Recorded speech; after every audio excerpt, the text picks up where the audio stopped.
Regardez bien ce paysage sauvage, c'est peut-être la dernière fois que vous le voyez ainsi. C'est en tout cas ce que craint ce guide touristique qui a passé sa vie à sillonner Marlborough Sounds au sud de la Nouvelle-Zélande. En août, le gouvernement s'apprête à autoriser les exploitations d'aquaculture, ce qui pourrait selon lui menacer cet endroit.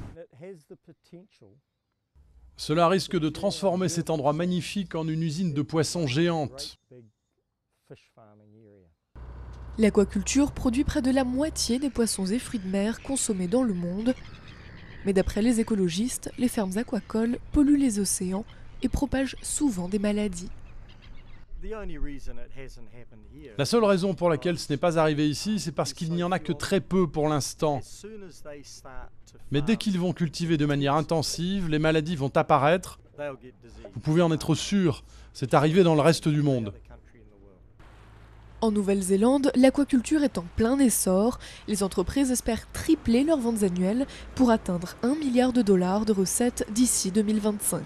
Le ministre de la Pêche néo-zélandais a affirmé que l'expansion de cette industrie sera contrôlée avec soin. Mais dans cette entreprise locale, le directeur souhaite apaiser les inquiétudes. Nous voulons nous assurer que l'expansion sera durable. Une étude récente a été menée pour déterminer le nombre de fermes marines qui pourraient s'implanter dans Marlborough Sounds. L'étude n'a pas été rendue publique et les habitants ignorent le nombre de concessions qui pourraient être accordées. Leur principale crainte, l'arrivée de compagnies étrangères dont certaines pourraient être peu scrupuleuses sur la protection de l'environnement.